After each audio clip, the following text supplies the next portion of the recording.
வேளாண் பெருமக்களுக்கு வணக்கம். வேளாண் பெருமக்களை, இன்றைய வேளாண் நேரலை நிகழ்ச்சியில் மகளிருக்கேற்ற வேளாண் உபத்தொழில்கள் குறித்த பல்வேறு தகவல்களை தெரிந்து கொள்ள இருக்கிறோம். பொதுவாக விவசாயத்தில் மகளிர் பங்களிப்பு என்பது இன்றியமையாததாக உள்ளது. ஒரு காலத்தில் விதைத்தல், நாற்று நடுதல், களை பறித்தல், அறுவடை செய்தல் போன்ற பணிகளில் அதி தீவிரம் காட்டி வந்தனர். ஆனால் இயந்திரமயமாதல் எனும் நிலைக்கு பிறகு பெண்களின் ஈடுபாடானது வேளாண் சார்ந்த பிற பணிகளில் ஆர்வத்தை அதிகப்படுத்தும் நிலைக்கு தள்ளப்பட்டனர். அதாவது கால்நடைகள் வளர்ப்பு, மாடித்தோட்டம், வீட்டுத் தோட்டம், காளான் வளர்ப்பு, வேளாண் விளைபொருட்களை சந்தைப்படுத்துதல், அதிலும் ஒருபடி மேலாக மதிப்பு கூட்டு பொருட்களாக வேளாண் விளைபொருட்களை மாற்றுதல், இப்படியான பல்வேறு வேளாண் சார் உபத்தொழில்களில் ஆர்வத்தை அதிகப்படுத்தினர். இப்படியான வேளாண் சார் உபத்தொழில்களில் ஈடுபாடு கொள்கையில் வறுமை அகன்று வளம் பெற வழி உண்டுமா? உழைப்பை கவனமாக கொடுப்பது எப்படி? சந்தைப்படுத்தல் அணுகுமுறைகள் என்னென்ன? இவை போன்ற கருத்துக்களை பிற மகளிருக்கும் தெரியப்படுத்தும் எண்ணத்தில் நமது குமரி பண்பலையானது இந்த வேளாண் நேரலை நிகழ்ச்சியை ஏற்பாடு செய்துள்ளது. இதோ இது குறித்தான கருத்துக்களை வேளாண் நேரலை வாயிலாக நம்மிடையே எடுத்துச் சொல்வதற்காக தற்போது நமது நிலையத்தில் எனக்கு முன்பாக ஆர்வமுடன் காத்துக் கொண்டிருக்கிறார் விராலிவிளை பகுதியைச் சேர்ந்த டி. மகேஸ்வரி அவர்கள். இப்போது அவர்களிடம் பேசுவோம். வணக்கம். வணக்கம் சார். என்ன காரணமா வேளாண் சார் உபத்தொழில்கள் அப்படிங்கிற ஈடுபாட்டுக்கு? சின்ன வயசுல இருந்தே எங்களுக்கு அப்பா விவசாயம்தான். சின்ன வயசுல இருந்தே விவசாயம் செய்ய இடங்களுக்கெல்லாம் கூட்டிட்டு போவாங்க. ஆடு மாடு கழுவ போகும்போது, எல்லா வேலைகளுக்கு போகும்போது எங்களை கூட்டிட்டு போவாங்க. வாழை நடுறது, விவசாயத்துல எல்லாத்துலயும் கூட்டிட்டு போவாங்க. அதனால எனக்கு ஒரு நல்ல ஆர்வம் வந்து, நீங்க வீட்டுல ஒரே பெண்மணியா? நான் ஒரு பொண்ணு, அப்புறம் 2 தம்பி. அதனால திருமணத்தும் என்னைய விவசாயிக்கு தான் கல்யாணம் பண்ணி கொடுத்தாங்க. அதனால இதுல இருந்த ஆர்வம் அதுலயும் சேர்ந்து இப்ப விவசாயத்துல நல்ல ஆர்வம் மாட்டு விவசாயம் பண்ணி. என்ன சொல்றீங்க அப்படின்னா, நீங்க ஒரு விவசாய குடும்பத்தை சேர்ந்தவங்க, உங்களுக்கு ஒரு மாப்பிள்ளை அப்படின்னு பார்க்கக்கூடிய ஒரு நிலையில ஒரு விவசாய பார்க்க போறோம்னு ரெட்டிப்பு சந்திப்பு. ஆமா, ரொம்ப சந்தோஷமா இருந்து அதனால சேர்ந்து இப்ப குடும்பமா விவசாயம் பண்றோம். சரி, எந்தெந்த மாதிரியான பயிர்கள்ல ஈடுபாடு அப்பா வீட்டுல இருக்கும்போது, இப்போ மாமனார் வீட்டுக்கு வந்ததுக்கு பிறகு? இப்போ தென்னை, முன்னால தென்னை, வாழை, பலா, மாதுளை, கொய்யா, முருங்கை, இப்படி விவசாயங்கள் பண்ணிட்டு இருந்தோம். இப்போ கணவர் வீட்டுக்கு வந்ததுக்கு அப்புறமாட்டு கூடுதலா நல்ல மிளகு, கோகோ சாகுபடி, இதெல்லாம் அதிகமா பண்ணிட்டு இருக்கோம். நீங்க சொல்ற கருத்தை கேட்கும் போது மாமனார் வீட்டுல சில வேளாண் ரீதியான செயல்கள்ல ஒரு தொய்வை காட்டினாலும் கூட ஊக்கப்படுத்துற மாதிரி உங்களுடைய வார்த்தைகள் இருக்கும் போலுக்க. ஆமா, நாங்க எல்லாரும் சேர்ந்துதான் விவசாயம் பண்ணிட்டு இருக்கோம், ஆர்வமா பண்ணிட்டு இருக்கோம். கால்நடை செல்வம் அப்படிங்கிற அடிப்படையில ஒரு வேளாண் குடும்பம் அப்படின்னா ஆடுகள் தேவைப்படும், மாடுகள், கோழிகள், இந்த மாதிரி வளர்ப்பு எல்லாம் முக்கியமா இருக்குமே. உங்க அனுபவம் எப்படி? ஆமா, சின்ன வயசுல இருந்தே எங்களுக்கு ஆடு, மாடு, கோழி எல்லாம் உண்டு. நாங்களும் அதோட சேர்ந்துதான் வளர்ந்தோம். அதுகளுக்கு சாப்பாடு கொடுக்கறது, குளிப்பாட்டுறது எல்லாமே செய்வோம். கணவர் வீட்டுக்கு வந்ததுக்கு அப்புறமா ஆடு, மாடு, கோழி எல்லாமே உண்டு. அது எல்லாமே வளர்க்கிறோம். அதனால நிறைய பயன்கள் இருக்கு. என்ன பயன்கள்? மகளிருக்கு அது எந்த விதத்துல ஒரு ஊக்கத்தை கொடுக்குங்கிறீங்க? ஆடுகள், மாடுகள்லாம் சின்ன குட்டியில வாங்கி வளர்த்து கொஞ்சம் பெரியதான பிறகு விலை கொடுக்கும்போது நல்ல காசு கிடைக்கும் மகளிருக்கு. அதுக்கப்புறம் பால் கறந்து பக்கத்து வீடுகளுக்கு எல்லாம் விலை கொடுக்கலாம். அதுல ஆண்களை எதிர்பார்க்காம பெண்களுக்கு கிடைக்கும். கோழிகள்ல ஒரு நாளைக்கு 10 முட்டை கிடைச்சாலும் நல்ல வருமானம் கிடைக்கும். இதெல்லாம் செய்யும் போது மகளிருக்கு நல்ல காசு கிடைக்கும். சரி, நீங்க வருமானம் கிடைக்கிறது அப்படிங்கிற தன்மையில கருத்தை உதிர்க்கிறீங்க. ஆனா இதுல 1008 பிரச்சனைகளை சந்திக்க வேண்டியது கூட வந்திருக்குமா? உங்க அனுபவ பிரகாரம் ஆடுகள், மாடுகள், கோழிகளை பொறுத்தளவுல ஒரு பெண்மணின்னா என்ன விழிப்பா செயல்பட்டா நோய்கள் தாக்குதல் அப்படிங்கறதுல இருந்து விடுபட்டு வருவாய் ரீதியா கூட அந்த உயிரினங்கள்ல இருந்து சம்பாதிக்க முடியுங்கிறீங்க? ஆடு, மாடு, கோழிகளுக்கெல்லாம் நோய்கள் வர்றது சாதாரண இதுதான். ஆரம்பத்திலே நம்ம டெய்லி அதை பார்த்துட்டே இருந்தோம்னா ஆரம்பத்திலே அதுகளுக்கு நோய்கள் வர்றதெல்லாம் கண்டுபிடிச்சிடலாம். நம்ம சின்ன சின்ன மருந்துகள் கொடுத்தெல்லாம் கூட சரி பண்ணிடலாம். நம்மளால முடியாத பட்சத்துல கால்நடை மருத்துவர் பக்கத்திலே இருக்காங்க, அவங்கள கலந்து ஆலோசித்து எல்லாம் செய்திடலாம். அப்ப பெரிய நஷ்டங்கள் வராம நம்ம நல்ல லாபம் அடையலாம். அருமையா சொல்றீங்கம்மா. அதாவது கால்நடைகள் வளர்த்தா போறாது, முறையான தடுப்பூசிகள் அப்படிங்கிற பிரகாரம் அதை செயல்படுத்தணுங்கிறீங்க. தினமும் அதை கண்காணிக்கணும். அதனுடைய சாப்பாட்டு அளவு நல்லா சாப்பிடுதா இல்ல சாப்பிடாம இருக்குதா, ஏதாவது நோய்கள் வந்த மாதிரி இருக்குதா, வளர்க்க கூடாது. அது தூங்குற இடங்கள்லாம் நல்லா சுத்தப்படுத்தி எல்லாம் வைக்கணும். சரி, நீங்க வேற சொல்றீங்க அப்பா வீட்டுல வாழை சாகுபடி உண்டுங்கிறீங்க, மாமனார் வீட்லயும் வாழை சாகுபடிங்கிறீங்க. வாழையை பொறுத்த அளவுல என்னென்ன ரகங்கள்ல ஈடுபாடு, உங்களுடைய அனுபவ பிரகாரம் எந்த வாழை சிறந்தது? ரசகதலி, ஏத்தன், செவ்வாழை, சிங்கன், மட்டி, பாளையங்கோட்டன், இந்த வாழைகள் எல்லாமே நாங்க பயிரிட்டு இருக்கோம். அப்பா வீட்லயும் பயிரிட்டு இருக்கோம், கணவர் வீட்லயும் பயிரிட்டு இருக்கோம். இதுல செவ்வாழை நல்ல ஒரு சிறந்த பழம், நிறைய சத்துக்கள் அடங்கிய பழம். டெய்லி ஒரு செவ்வாழை சாப்பிட்டாலே நல்ல ஆரோக்கியமா இருக்கலாம், நோய்கள் இல்லாம. நீங்க என்னமா ஒரு மருத்துவ நிபுணர் மாதிரி கருத்தை சொல்றீங்க, இது அனுபவபூர்வமா யாரு உங்களுக்கு விளக்கம் கொடுத்தாங்க? இதெல்லாம் எங்க அப்பா சின்ன வயசுல இருந்தே சொல்லி தந்தது.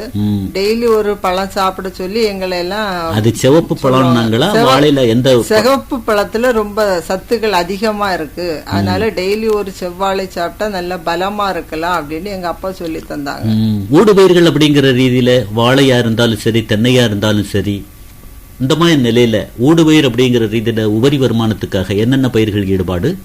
நல்ல மிளகு, சேனக்கிழங்கு நடுதல், கொக்கோ நட்டிருக்கோம் ஊடு பயிர்களா. கொக்கோல எல்லாம் நல்ல வருமானம் இருக்கு. நல்ல மிளகுல பெண்களுக்கு நிறைய வருமானம் பார்க்கலாம். சேனக்கிழங்கு எல்லாம் பெரிதளவுல வேலையே இல்லை, நட்டாச்சுன்னா அதுக்கப்புறம் நம்ம ரொம்ப அதை போட்டு பராமரிக்க வேண்டியது இல்லை.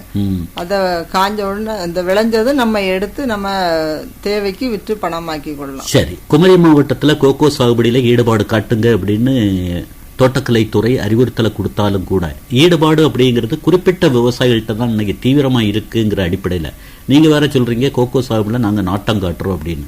கோகோ சாகுபடி லகுவான சாகுபடியா கடினமான சாகுபடியா? கோகோ சாகுபடி அதுல நம்ம ஆர்வமா செய்தோம்னா லகுவான சாகுபடி தான். அதுல பெரிய அளவுல பிரச்சனைகள்லாம் ஒண்ணும் வராது.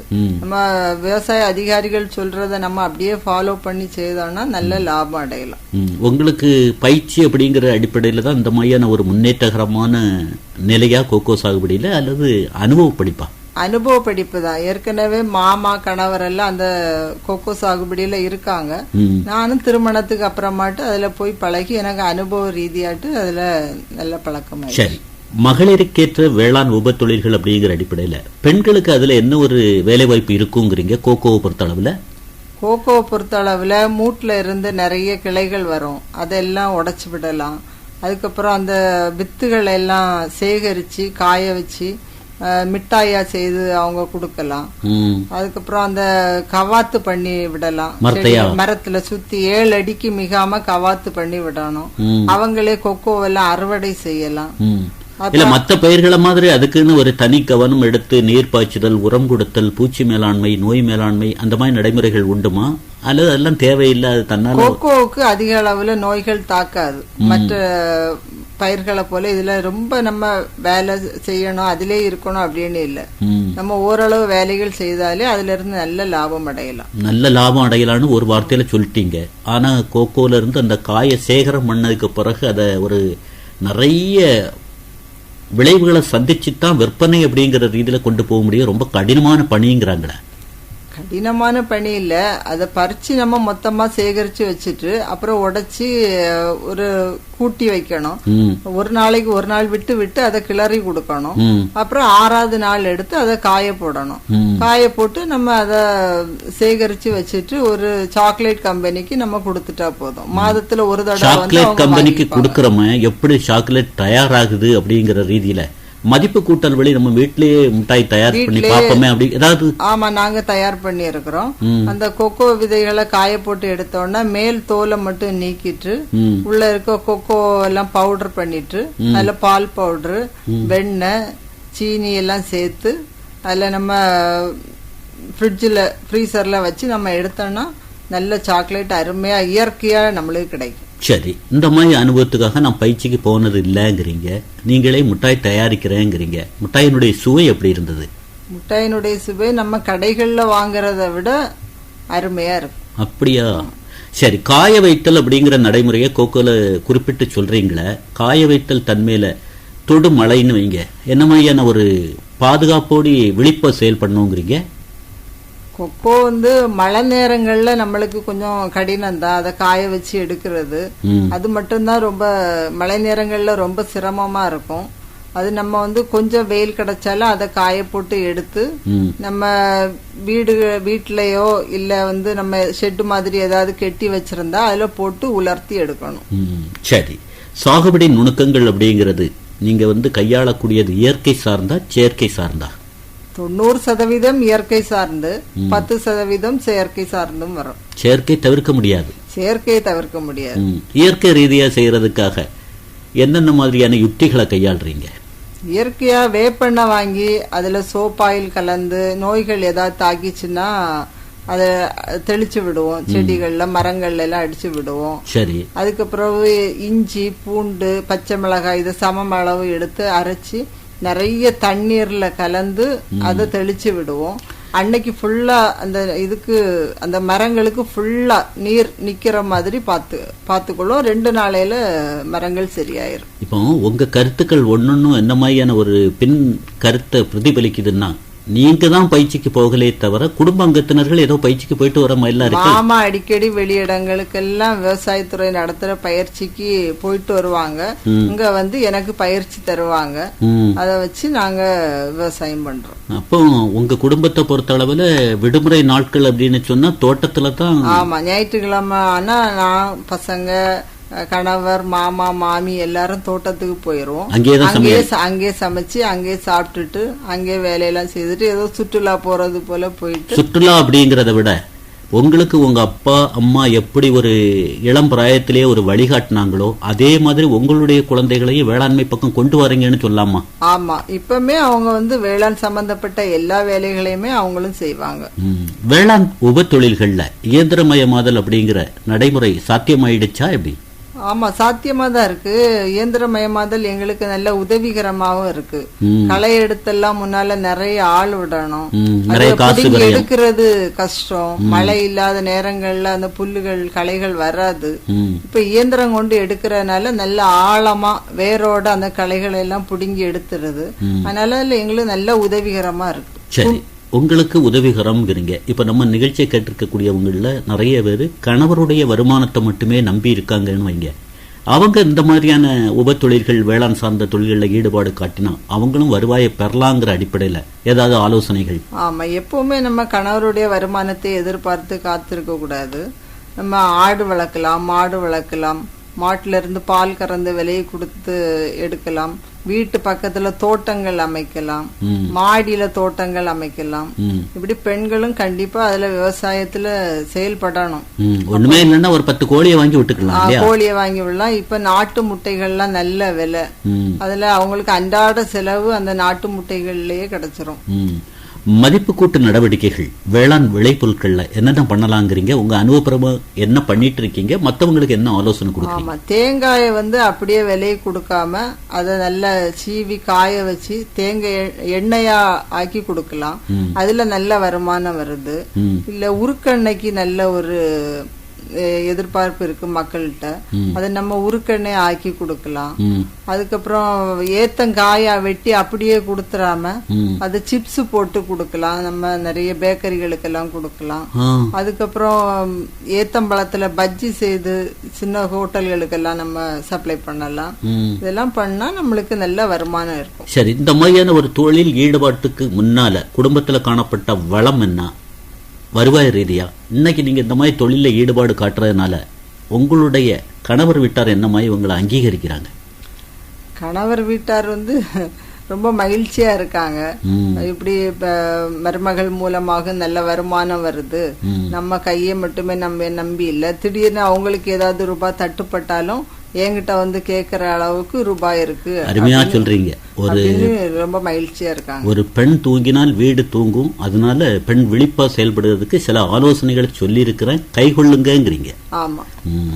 கால்நடை மருந்தகம், வேளாண் துறை, தோட்டக்கலைத்துறை அலுவலர்களோடு என்ன மாதிரியான ஒரு அவங்கள்ட்ட ஆலோசனை கேட்கக்கூடிய நிலையில என்ன மாதிரி கால்நடை மருத்துவத்துல நாங்க முடிஞ்ச அளவு சின்னதா நோய் வரும்போதே நாட்டு மருத்துவம் வீட்டு மருத்துவம் செய்து பார்ப்போம். செய்து பார்ப்போம்.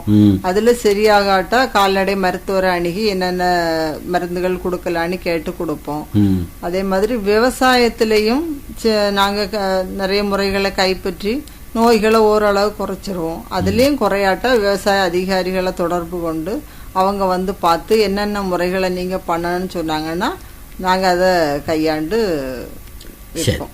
உங்க அலைபேசி ஒண்ணு சொல்லலாமா? குடும்பத்தினர் அலைபேசியோ 8220912809 8220912809. ஏதாவது தகவல்கள் வேணும் அப்படின்னா ஒன்ல கணவர் எடுப்பாரு அல்லது மாமனார் எடுப்பாரு, தகவல்கள் பரிமாறப்படுங்கிறீங்க. ஆமா. இதுவரை மகளிருக்கேற்ற வேளாண் உப தொழில்கள் குறித்து அனுபவபூர்வமாக பல தகவல்களை எடுத்துரைத்ததோடு முயன்றால் முன்னேறலாம் அப்படிங்கிற மாதிரி மகளிரை வெளிப்படைய செய்திருக்கீங்க. உங்களுக்கு குமரி பண்பரை சார்பாக மனமார்ந்த நன்றி. நீங்க எனக்கு இந்த வாய்ப்பு கொடுத்ததுக்கு ரொம்ப நன்றி. இதுவரை மகளிருக்கு ஏற்ற வேளாண் உப தொழில்கள் வேளாண் நேரலை கேட்டீர்கள். நேரலையில் பங்கேற்றவர் விராலி விளை டி மகேஸ்வரி அவர்கள். உடன் உரையாடியவர் தேரூர் எஸ் சிவசுப்பிரமணிய பிள்ளை. நிகழ்ச்சிக்கு தொழில்நுட்பம் அனில் ஜேம்ஸ், உதயபானு ஆகியோர்.